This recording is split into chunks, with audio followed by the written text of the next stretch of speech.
Welcome, welcome, welcome to the Anna Lindsay Show. Hey, you guys, I am so excited that you're here with us again, right here on Tales. I am on demand with Clark TV Network. And also, guys, check out our episodes there on YouTube. Today, I am here with my dear friend, special guest, Miss Sheryl Loftis. Hi. Hi, good morning. I'm glad to be here this morning. Thank you. Thank you. Thank you. You are such an amazing inspiration. You're looking beautiful today. Thank you. Look at you. Thank you. We have I'm excited about what's going to take place on the show this morning. yes, Yes. and I'm excited about to us what we've shared. Right. You just had a birthday. Happy Yes, birthday thank you. again. 60th birthday. 60th Yes, birthday. The yes. house was full. Yes, it was. OMG, you It had was. so much Yes, love it there. was. Yes, it was. I had surprise guests from Mexico City, Mhm. from California, from El Paso, from Fort Worth, and Miami, Florida. That surprised me. And so that made my day. But just to be able to come and gather together, Mhm. that made all the difference in the world. You know what that shows? That shows that you're loved. And I was just so blessed to be a part and witness that. Yes. I mean, I know you were just full. I was, Yeah. because I really didn't think that many people would come out. Isn't that something? And so my team kept coming to me saying, "Can you see all these people Exactly. that are here to support you?" And you didn't think that many people would show up. And it was so full, the full house, they had to put another table out. Mhm. So it was a blessing. It was a blessing. But most of all, God got the glory. He did. And in watching that, I know a lot of times I know you're a person that is behind the scenes. Yes, You I like am. doing for a lot of other people, but that is part of what God wants. He said he would bless us so that others will see. And I Yes. think we should let them. Yes, And yes, you yes, did. yes, You yes. you did. And all I can think of being there was you wanting to support and celebrate you, but I also was thinking of the fruits of your labor. Right, That was just evident, and we're supposed to bear fruit. And that right. was part of That's right. love. That's right. Love coming back. Right. And one of the things that I said, because at the beginning of May, I had no intentions of celebrating. I wanted to travel for my 60th birthday. But when the Lord dropped that in my spirit, I told my team, I said, "Yes, it's my birthday. Mhm, But if God cannot be glorified, mhm. I don't want any Oh, parts in it." And yes. I said, I want to celebrate my birthday, but if one somebody gets saved, if one somebody get delivered, Mhm, if one somebody receive clarity, mhm. then I know God will be glorified and Cheryl will be satisfied. Oh, and it happened. And it happened. In People overflow. were blessed, In and o they're still talking about it. yes, I'm still talking about it. In Mhm. overflow. Yes, it was. Well, let's just go in and share. I want to share with the audience, my dear friend Cheryl, and in what you do and your purpose for being on the show today, joining me. I'm so excited that you agreed to come on my show Yes. because what you have is valuable. Your call, who you are as a Yes. person. Let's you're a board certified Christian counselor, Yes. a chaplain, Yes. Mm-hmm. and a life coach. Yes. Yes, I am. That's awesome. Yes. You also teach in the Fort Bend ISD ISD. as a long-term substitute. Mhm. So you work with children. What ages? I only do kindergarten through Kindergarten. second grade. That's awesome. I mean, that's where it starts. I mean, Yes. you got to have a lot of qualities and a nature about you to work with young Yes, kids. and I really enjoy subbing. Mhm. And babies, they want to love on you, and they tell you you're the best teacher ever, and Yes. you know that they're just saying that. But I really enjoy working with the children whenever I get the opportunity. Well, kids know, and that they're what God has His eyes on the most is on those Yes, babies, you're right. and You are correct. to come up and be the future, Yes, not only the yes, present but the future. right. You know, Mhm. it's a special call. And one of my greatest joys last year, I subbed for Fort Bend at a school, and I worked for like 3 months, and the kids had behavior issues. Lots of them They do were that. so far like disrespectful Mhm. in first grade. And so I asked God in everything that I do, I asked God, I'm stepping into something I've never done before. I said, so I need you to take over. Mhm. And so God did. And it took me about 2 weeks to get that class under control. Okay. And even the principal sent out an email stating that, I was God sent. Mhm. And some of the teachers and the dyslexia teacher and the caseworkers, they would pull me to the side and say, what did you do? Right. How do you do it? Yeah. I've never seen this class this quiet before. Mhm. And so one of the things that I incorporated is affirmations. Okay. I would bring 2 or 3 students up every morning, and I would give them affirmations, and I would tell them to stand in front of the class, recite the affirmation after me. And then I would tell the class, 1, 2, 3, we're going to say it together. Okay. And they start, oh, Miss Loftis, can I do the affirmation this Mhm. morning? So they really enjoyed it. But that was a blessing to me, to be able to, little kids, Right. to be able to transform their class. Yeah, and make a difference. Words are so powerful. I Right. mean, words are life changing. Yes, they are. They They shape, are. you They know, are the power in the affirmations is reinforcing it. powerful. It's Yes, saying that. right. I It's believe in giving doing them the affirmations release. myself. Yes. Yes, I think that that's something for adults, and that we all should do affirmations, Mhm. not just the little kids, but I have to make affirmations over myself daily because I never know what I'm going to encounter on a daily basis. Mhm. And that's how we things are formed, you know, Right. Hmm. and reinforced. Speaking of, you are a published Yes, 10 I times am. over plus Yes, published author. yes, I am. At your birthday, you release 10, 10 books. 10 books. Normally, authors at a book signing, book release, you get one book, Yes, but you released 10. yes, And it was so inspiring. It was perfect. It was right, perfect. It was, again, the fruits of your labor. To me, what I received, I mean, it was just so much. It was discipline. This woman is, obviously, excuse me, everybody, the discipline to the pen, the craft, to the call. right. Mhm. Um, why 10 books? What, let you tell me, why did you decide to release 10 books at one time? I told God, I don't know why 10, but I told God that for my 60th birthday, I wanted to release 10 books. And I had been writing. And Mhm, those 10 books are not my first books published. I mhm. published 2 books back in 2015. And but I kind of just laid it on the table. Trials and tribulations kind of pulled me back from writing. And I had been praying for years, asking God to make me a ready pen writer Okay. and to give me back my zeal and my inspiration to write. And God did just that. And it hit me all of a sudden. Oh, And I had to catch myself because it was like everything I heard, everything I saw became a story, whether it be a novel, whether it be a self help book. Everything I heard, everything, it was just like I could hear something and somebody can be saying something, and I would hear it. I said, that's a book. And I'll pull my phone out in my notes and he'll give me a title.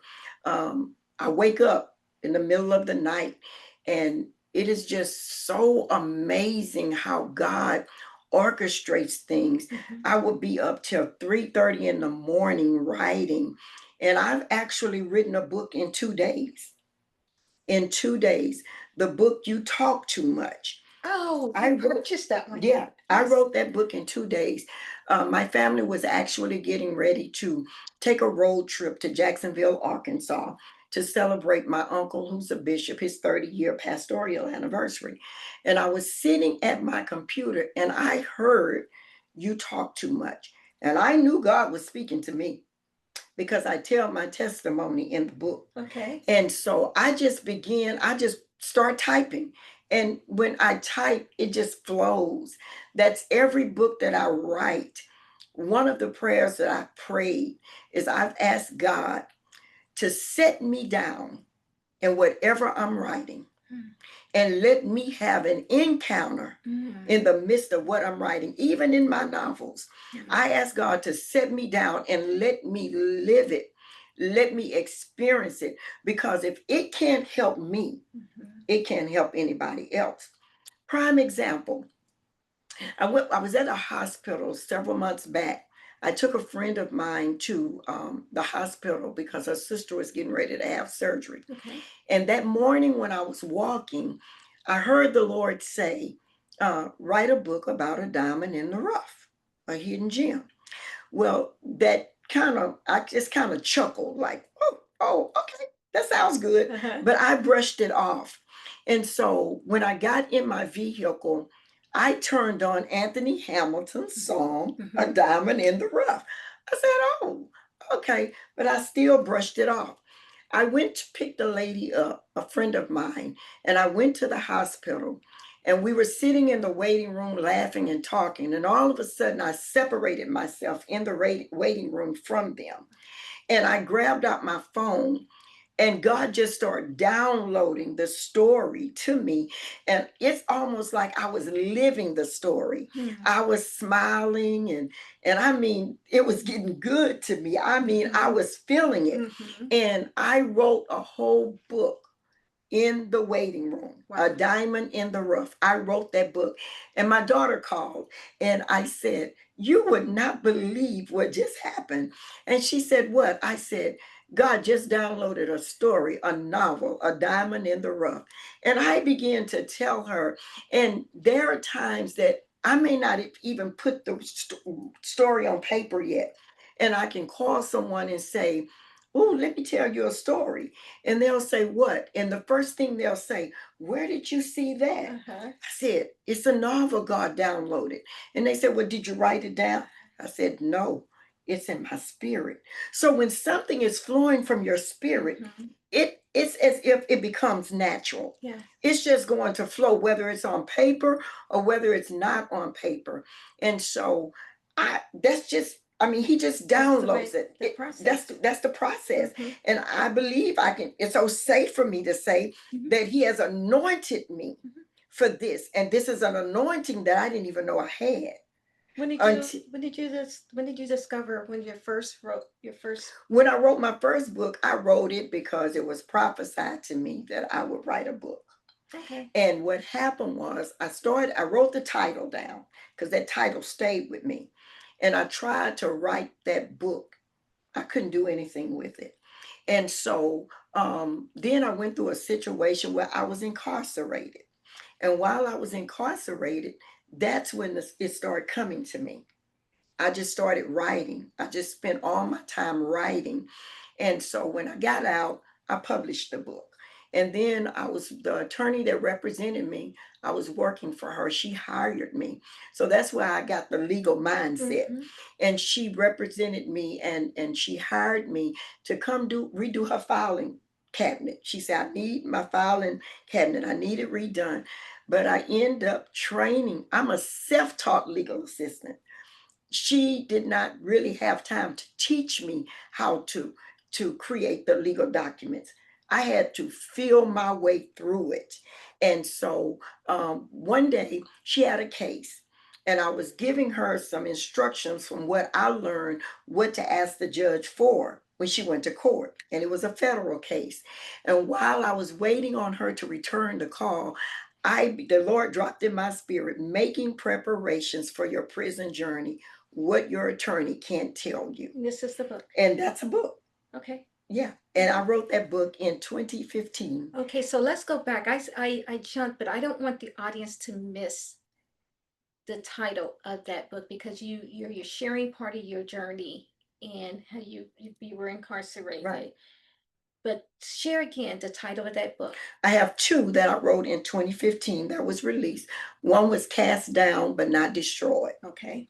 And the second book was Making Preparations for Your Prison Journey, What Your Attorney Can't Tell You. Because you experienced I experienced it. that as your journey, you experienced it. So the attorney, and I hadn't read the book, but you helped me out. Okay. The attorney is on the outside doing their job on the outside, but you had hands-on experience. So I'm intrigued. I mean, let me tell anyone's you what incarcerated happens. will want to know. Right.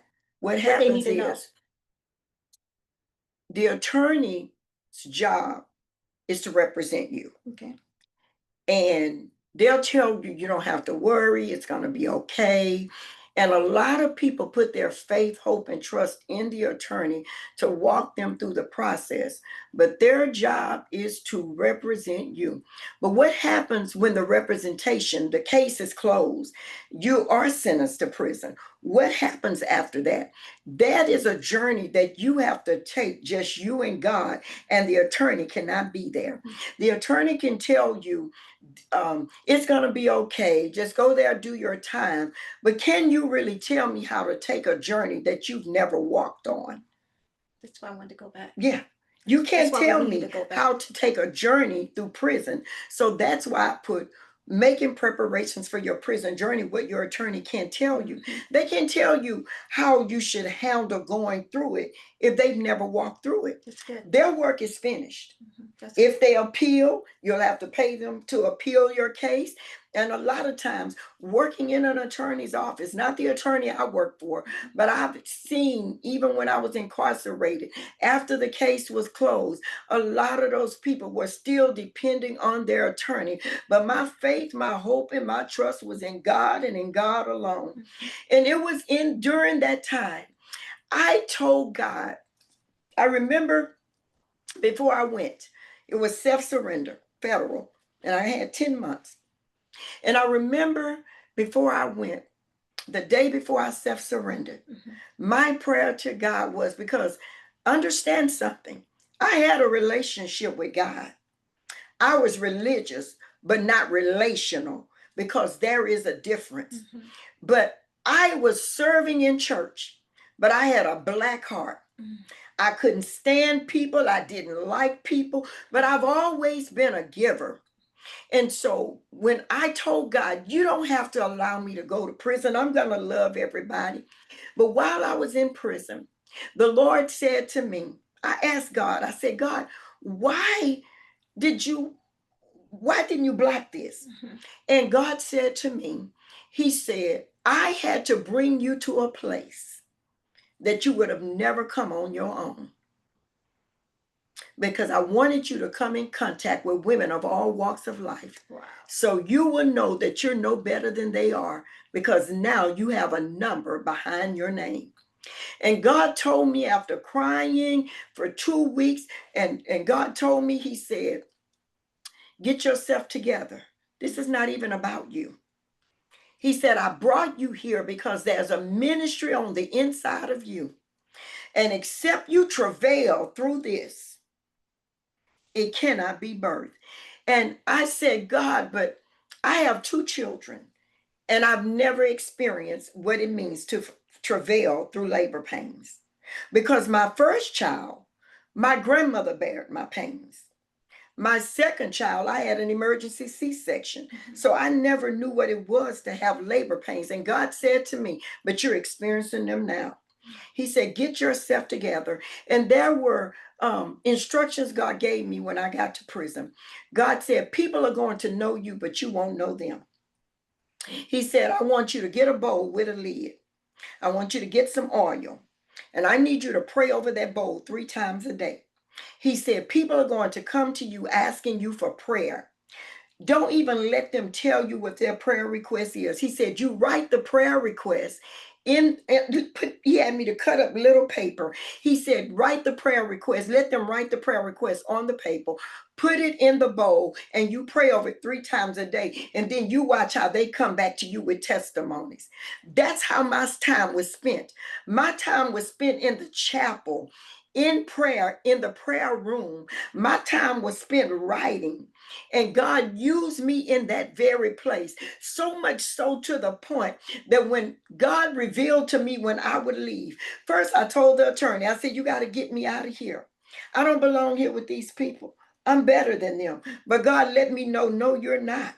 You're here because if it wasn't this situation, it was going to be another situation, because this is part of your destiny and you had to come this way. So I say to anybody, God know what it's going to take to break you.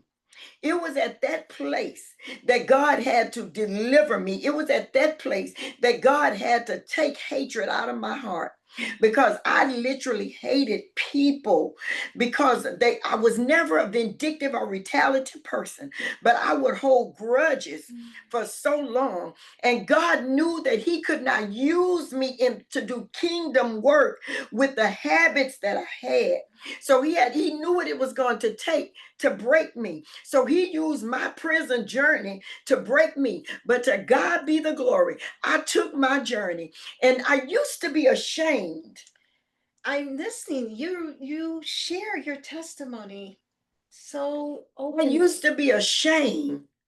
When I first came home, I would be embarrassed to go apply for jobs, because I was ashamed. I didn't know how people were going to look at me. But one day at one of my churches that I was attending, I was teaching Sunday school, and I testified about it. And some people made a mockery out of it. And I told God, I said, "God, you told me to testify. Now they're laughing." God said, "But that's not on you, that's on me."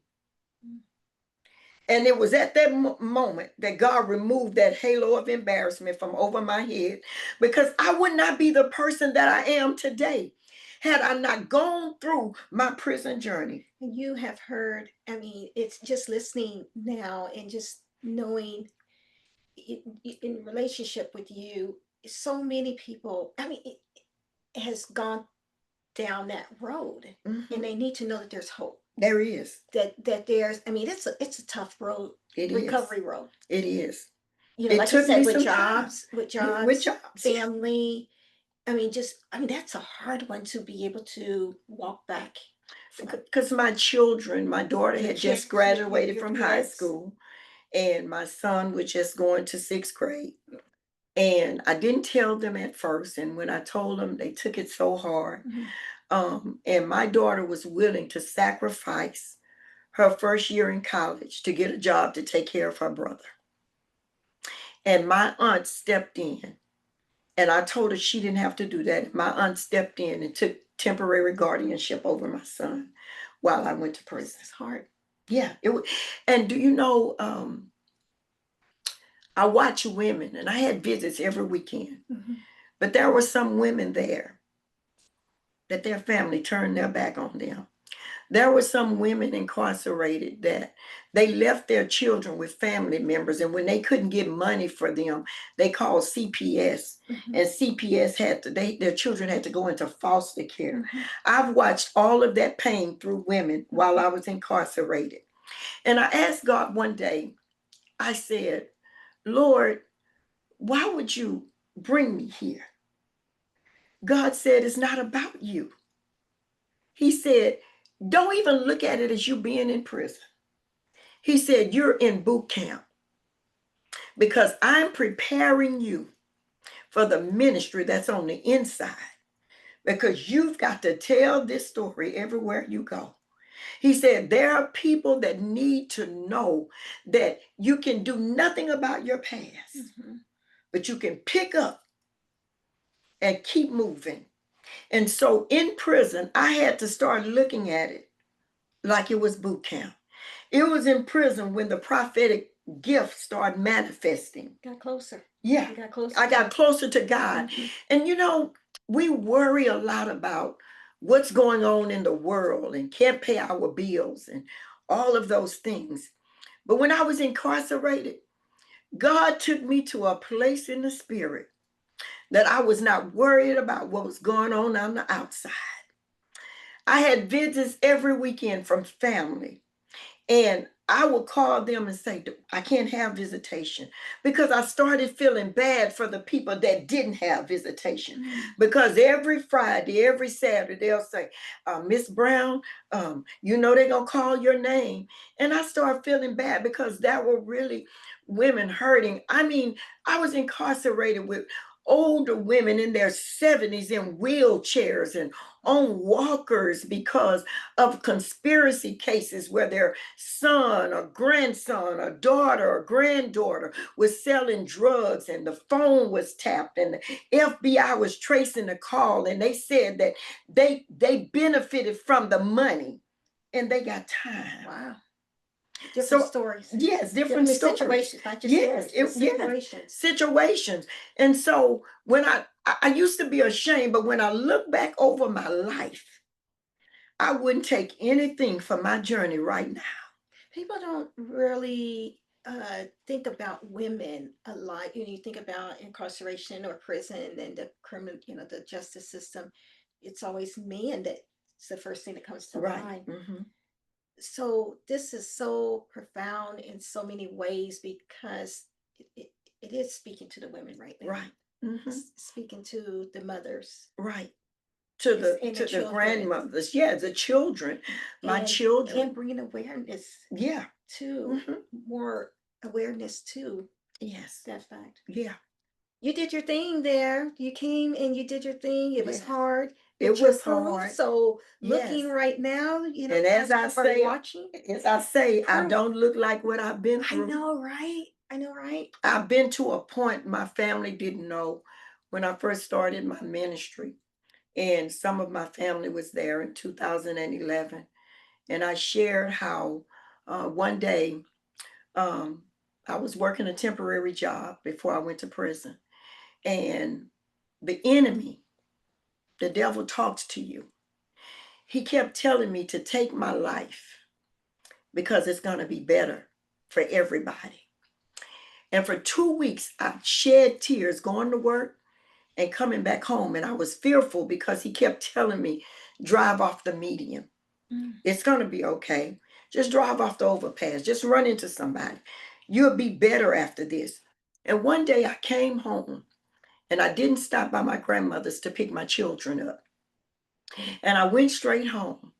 And I was in a dark place, a very dark place, until I didn't even want the sunlight coming through the windows. And so I got home and the enemy gave me instructions, put on black. And I put on black and I got a pistol and I loaded the pistol and I began to write suicide letters to my children, to my grandmother, to my family members, to my pastor, telling them that this is the way it was going to have to be. But the phone kept ringing. It was my grandmother on the other end. And I wouldn't answer, and she kept calling. And finally I answered. She said, I don't know what you're doing, but you didn't come pick the kids up. And I was just crying as if somebody had died. She said, if you don't come over here, I'm going to send your granddad to you. And I have been asking the Lord to take my life. I couldn't handle it. I have been asking the Lord to take my life. But one thing that I've learned, that when God has his hand on you, the devil can tempt, but he can't take you out. And he could not take me out. And even post-prison, I went through some things in marriage, and I went through some things, and I've always been an intercessor. And I was shut off and get in a quiet place in my closet. And one day the enemy started messing with my mind. And he said to me, go drive yourself to Bentab Hospital. Don't tell anybody you're going. He said, and when you get there, tell them you want to take your life, and they'll put you in the psych ward, and nobody has to know that you're there. But I thank God for the people, the spiritual mothers, that he have assigned to pray for me that picked me up in the spirit. And they kept calling and they wouldn't stop calling. And one day I answered and said, this was not God to tell you to go in or shut in. So the enemy is very cunning.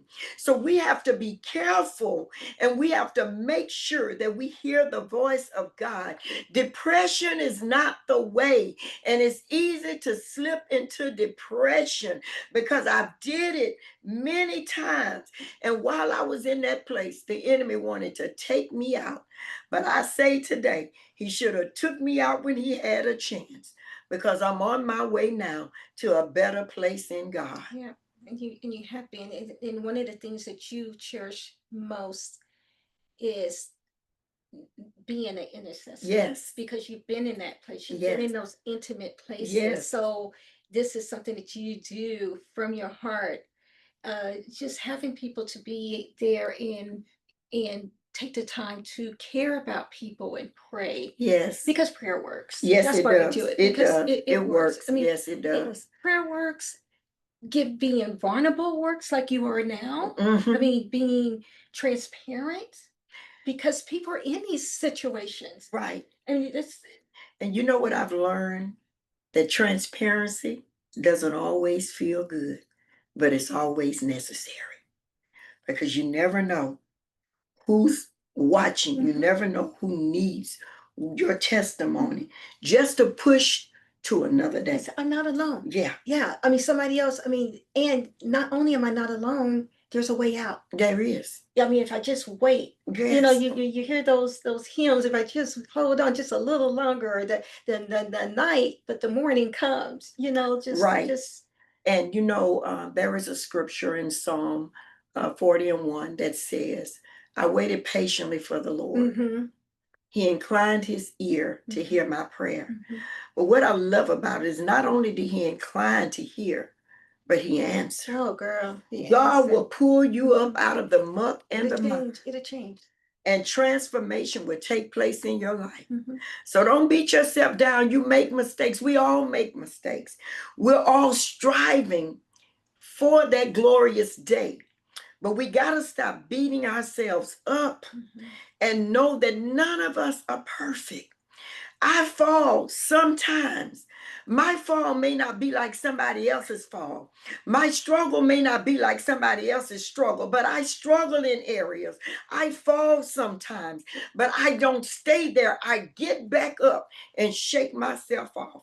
But don't stay in that place too long, because when you stay in that place too long, the enemy plays on your mind and he can take over if you're not careful. Yeah, and that's why we have the support of people being. I'm always a sensitive to the people who are doing what they're supposed to do, in whatever they're doing. But what I'm saying is,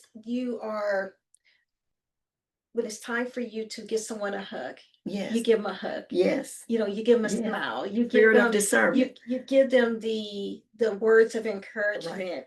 Like you just never Yeah, you never know what a person is going through. People are suffering silently. Mhm. And can I help somebody on today? They're not just suffering silently on the outside of the church, but people are suffering silently in the church.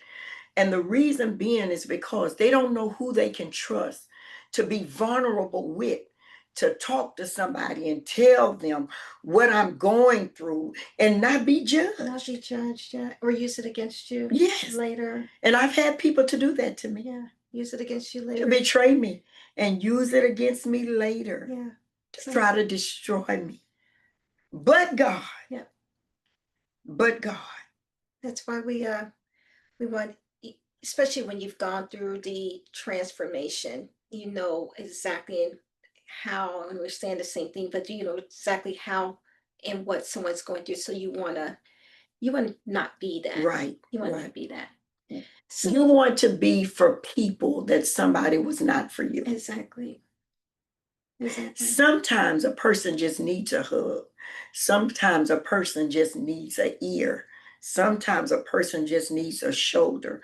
And it's not always expedient that we have to respond when people need us. And I'm meaning verbally. Yes. Sometimes they just need you to just listen. Yeah. There were times I just needed somebody to listen. I have a spiritual mother. I had two. One is going on to be with the Lord, the late Reverend Betty Franklin. I could talk to her about anything, and she never judged me hard on me because she saw the potential in me. But then there's another one, Mother Ollie Washington. She is still with me today. And sometimes when I'm going through some of my vulnerable moments, I can call her and talk to her, cry to her, and she'll just listen at me vent. And then when I'm done, she'll say, "Come on, daughter, let's pray." Oh, that's awesome. And then the Lord blessed me with Apostle Brenda Cherry that I can be open and honest with. And she'll listen to me, she'll pray for me. And so I thank God for the people that are in tune with Him that He has surrounded. That's exactly what I'm saying. Mhm. Yeah.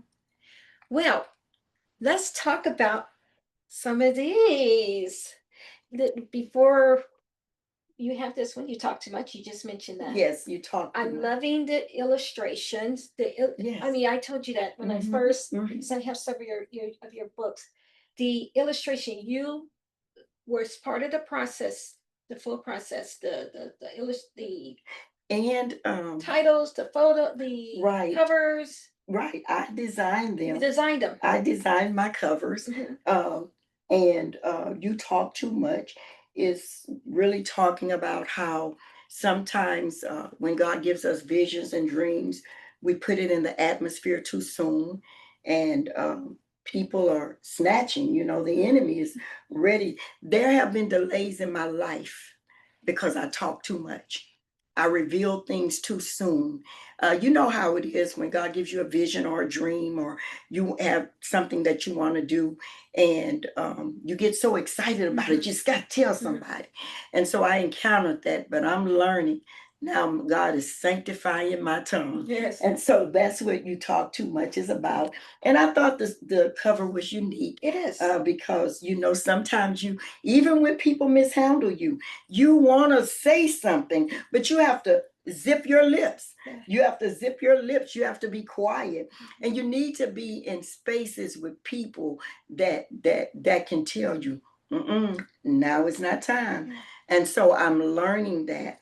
And so, but again, I have delayed promises. I have delayed some things did not happen because I spoke things in rooms where there were witches and warlocks.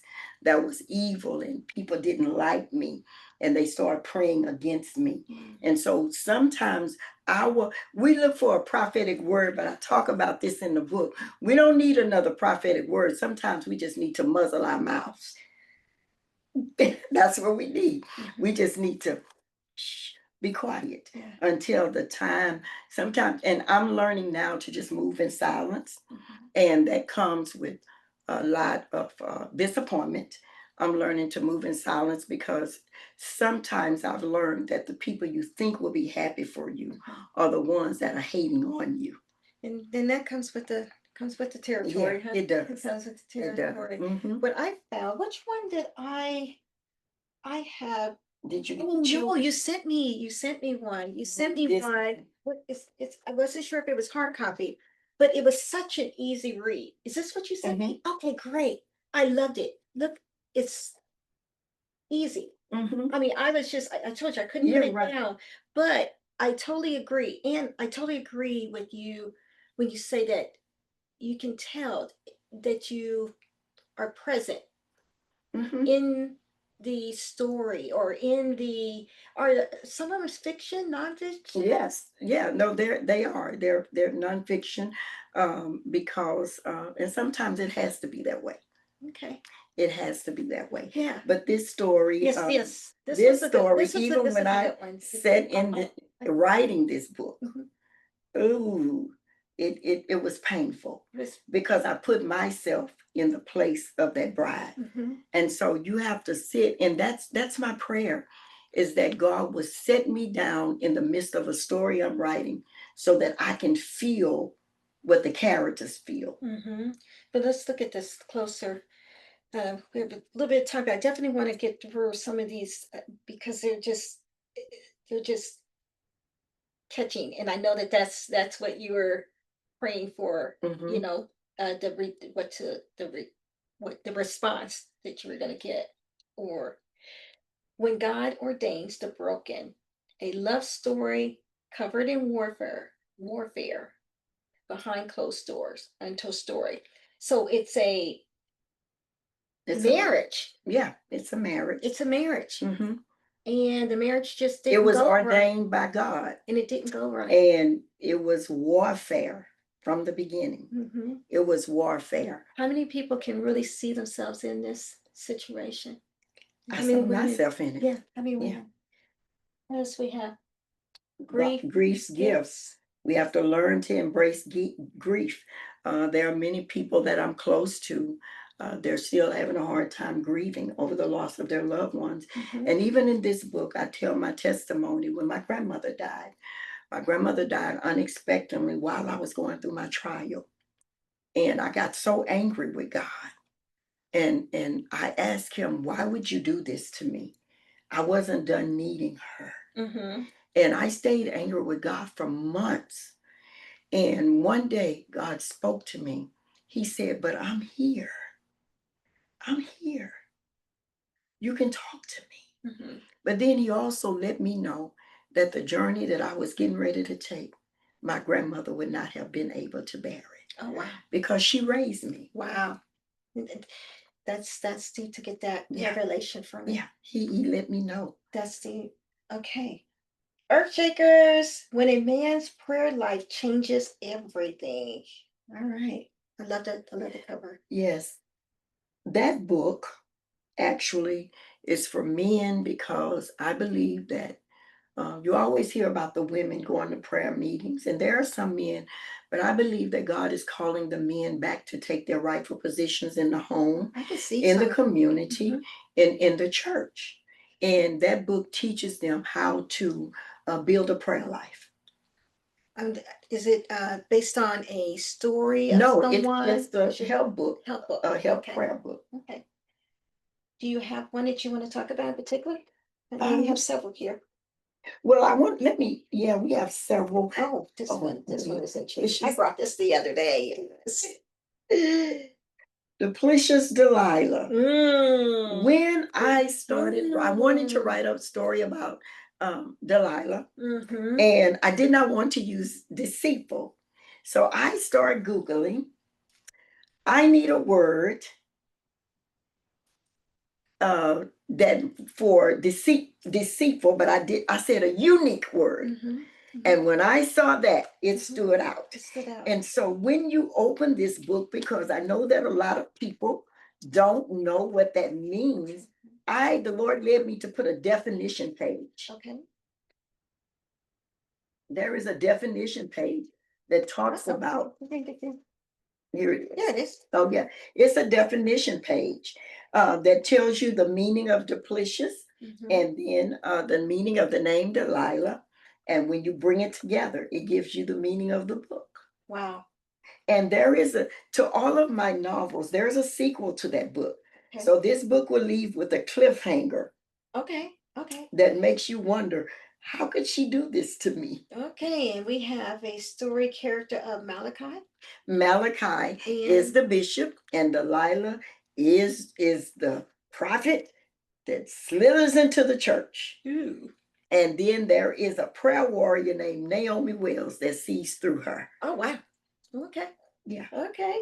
Interesting, guys. I know you're loving it. You're loving it as much as I am. Okay, Peter. This book is Sanctified but Petty, Chronicles from the Usher Board, where order meets anointing and attitudes wear white gloves. I wanted to write something because of the state of this world. I wanted to bring laughter to people. And I did. I just laughed. Yeah, and that's what it's about. It's about a lady, 83-year-old lady that's a usher, been on the usher board for a long time. Her name is Bertie Mae Jenkins. Okay, Bernie Mae. And Bertie Mae is a character. Okay. She is a character.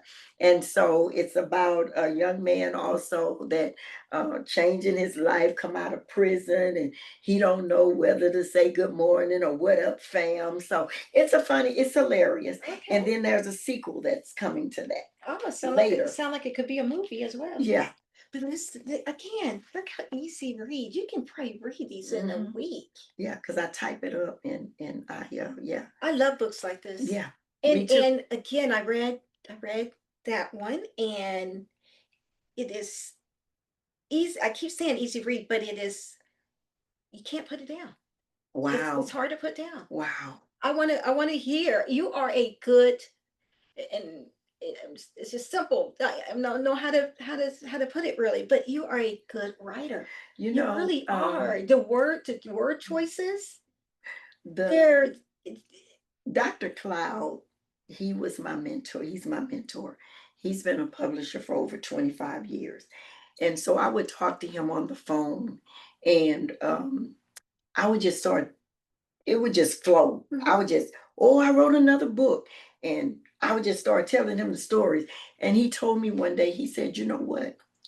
You are a true writer. And I said, you think so? You are. And you know, it takes me back to when I was in school. My professors, when I would write my research papers, my professors would, when they would give me my feedback, one of my professors would say, Cheryl, I really enjoy reading your writing. You are such a good writer. And I'm questioning, really? On a research paper? That's what I would question. So I guess. And it comes easily and Yeah, natural it for you. flows. But I'm telling you guys, you have to gosh, just get your work. Yeah.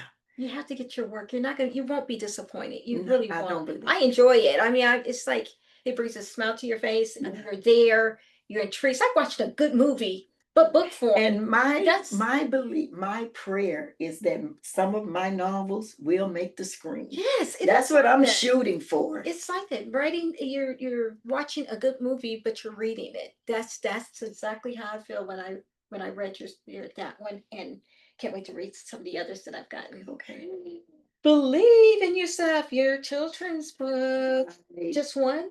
Yeah, I have one, but there is this one. I have 3 granddaughters.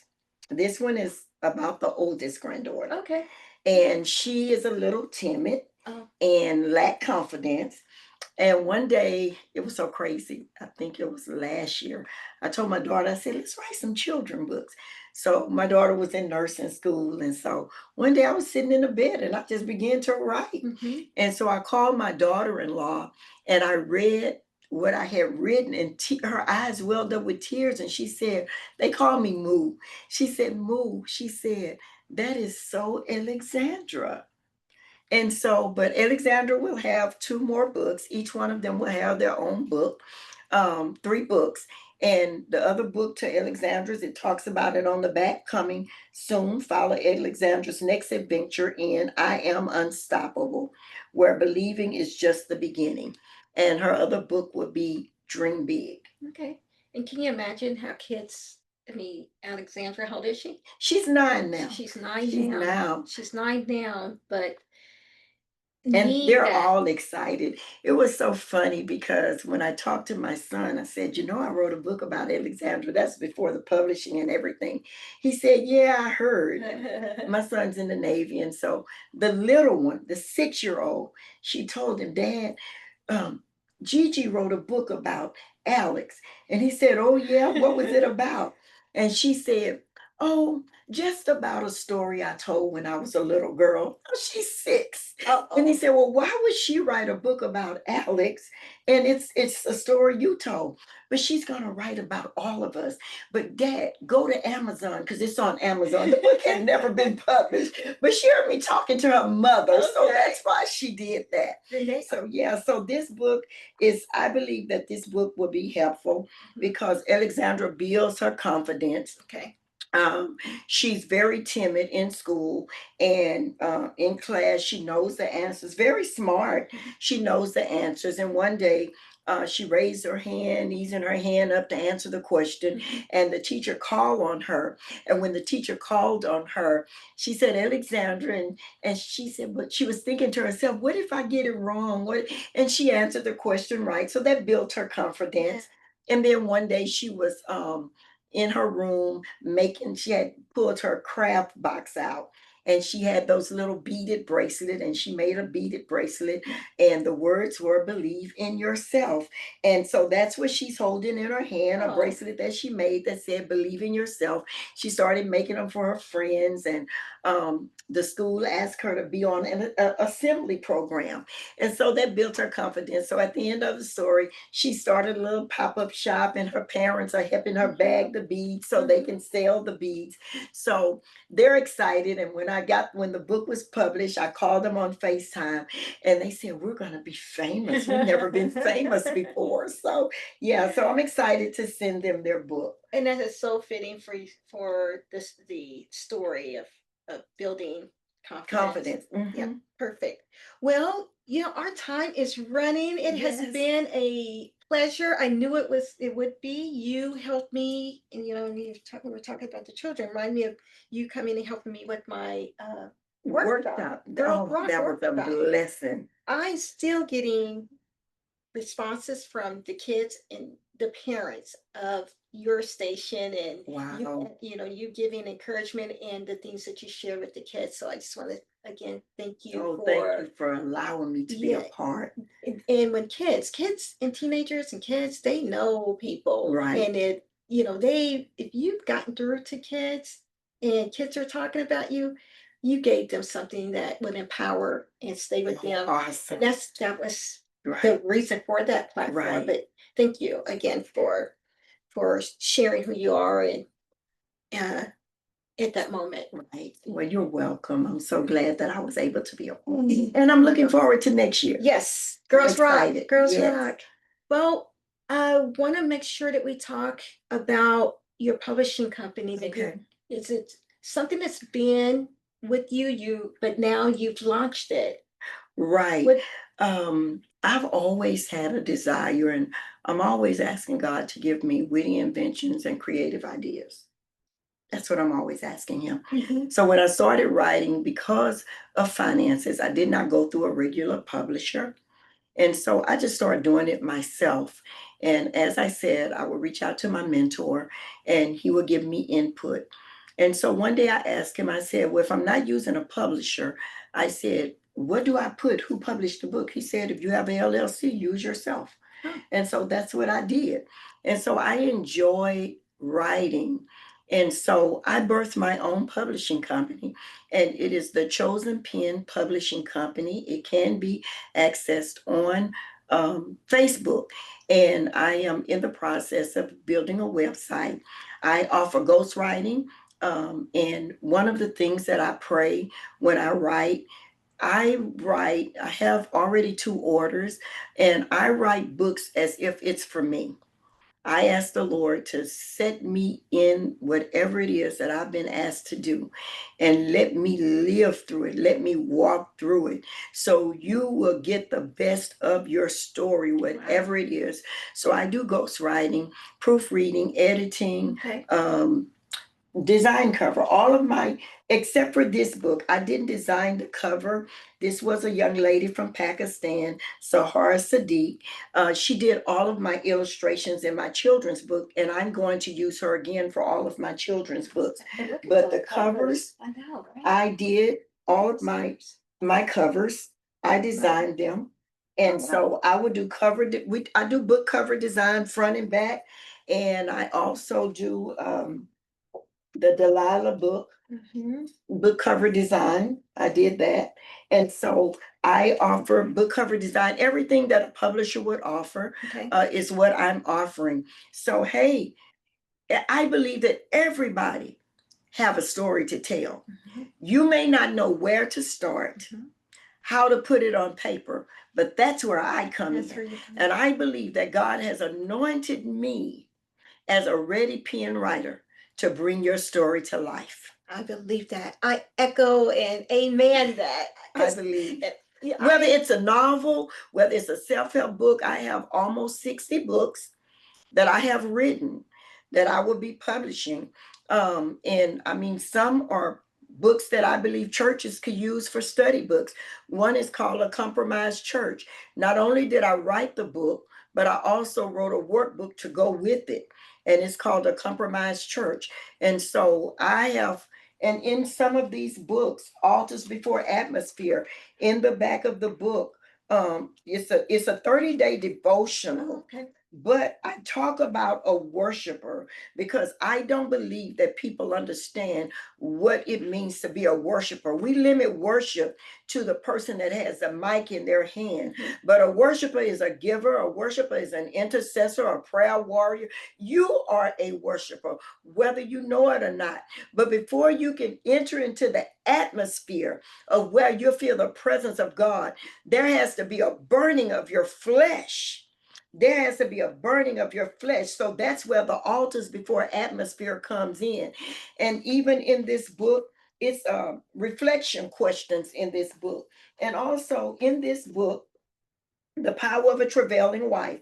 I was going to do a two-part book, but I just merged the books into one. And in this book, The Power of a Travailing Wife, I believe that a lot of women in church need to know that they are not just wives, but they're weapons. And it is our job as wives to cover our spouses. And so in the back of the book is a workbook for every chapter. In the back of the book is a workbook. It has multiple choice questions, discussion questions, true and false questions, essay questions. So in the back of this book, this is a two-part book in this Power of a Travailing Wife. Awesome. Awesome. I am again super excited about your journey. I am Appreciating too. you coming on, being Thank so you for having transparent me.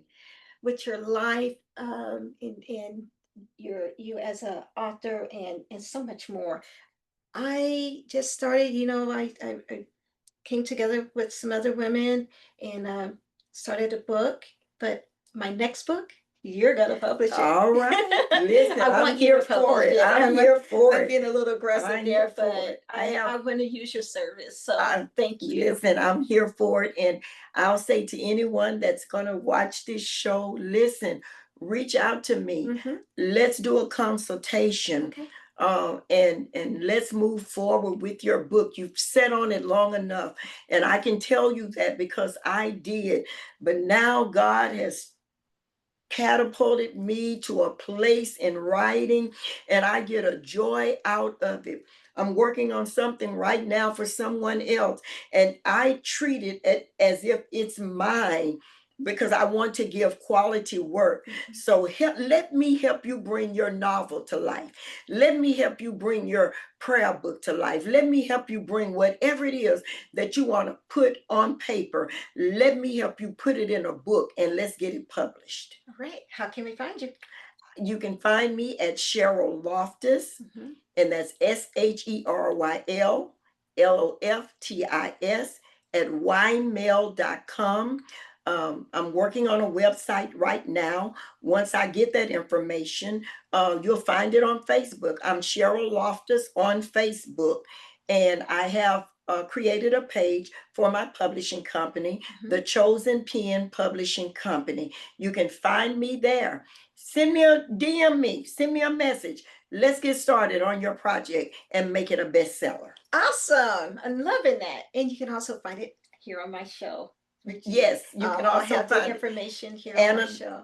Anna Lindsay will have it on the Anna will. Lindsay show. Yes, And you can reach out to her and she knows how to contact me. for sure. Well, Sheryl, thank you. Oh, It's thank you been a for pleasure. having me. It's been a pleasure. Yes. It's been a Thank pleasure. you for having me. Hey, you guys heard it. That was really good. This is why I love doing this. I mean, I'm so edified right now. Thanks for joining us, audience. This is the Anna Lindsay Show, and you have heard it from my guests. Thank you for joining us again. We will see you next time. The Anna Lindsay Show. Bye. Bye.